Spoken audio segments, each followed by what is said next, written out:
ನೋಡಿ, ಈಗ ಅವರು ಮುಖ್ಯಮಂತ್ರಿ ನಾನು ಬಿಟ್ಕೊಡೋದಿಲ್ಲ ಅಂತ ಹೇಳ್ತಾರೆ. ನಾನು ಯಾವುದೇ ಕಾರಣಕ್ಕೆ ಬಿಡೋದಿಲ್ಲ, ನಾನು ಹಾಗೆ ಆಗ್ತೀನಿ ಅಂತ ಅವ್ರು ಹೇಳ್ತಾರೆ. ಈ ಮುಟ್ಟಾಳ ಹೈಕಮಾಂಡ್ ಅಂತ ಇದೆಯಲ್ಲ ಕಾಂಗ್ರೆಸ್ದು, ಅದಕ್ಕೆ ಜೀವ ಇದೆ ಅಂತ ನನಗನ್ಸೋದಿಲ್ಲ. ಸತ್ತಂತೆ ಬದುಕುವ ಎಐಸಿಸಿ ಇದಕ್ಕೆ ಉತ್ತರ ಕೊಡಬೇಕು. ಅದು ಸತ್ತಂತೆಯೇ ಬದುಕ್ತಾ ಇದೆ. ಬಹುಶಃ ನನಗನ್ಸ್ತದೆ ಐಸಿಯುನಲ್ಲಿದೆ ಹೈಕಮಾಂಡ್, ಅದಕ್ಕೆ ಉತ್ತರ ಕೊಡ್ತಾ ಇಲ್ಲ. 2.5 ವರ್ಷ ಅಗ್ರಿಮೆಂಟ್ ಅಂತ ಹೇಳಿದ್ರಲ್ಲ, ಎಲ್ಲಿದೆ ಅಗ್ರಿಮೆಂಟ್ ಹೇಳಿ? ಲಿಖಿತವ ಅಲಿಖಿತವ? ಯಾರು ಯಾರಿಗೆ ಹೇಳಿದ್ರು ಹೇಳಿ, ಹೋಗ್ಲಿ. ಅದಾದ್ರು ಖರ್ಗೆ ಅವರಿಗೆ ಎಐಸಿಸಿ ಅಧ್ಯಕ್ಷರಾಗಿ ಅಧಿಕಾರ ಇದೆಯಾ?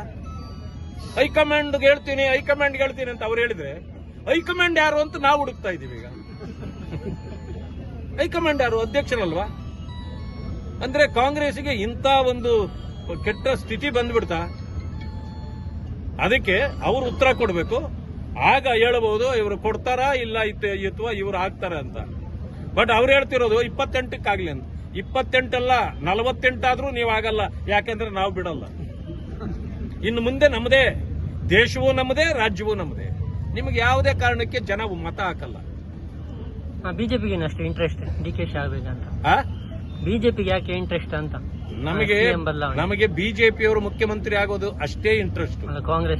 ಕಾಂಗ್ರೆಸ್ನಲ್ಲಿ ಯಾರು ಅವ್ರ ಕತ್ತೆ ಆದ್ರೂ ನಾವು ಕೇಳೋದಿಲ್ಲ, ಅವರ ಮನೆ ಕತ್ತೆ ಆದ್ರೂ ನಾವು ಕೇಳಕ್ ಹೋಗೋದಿಲ್ಲ.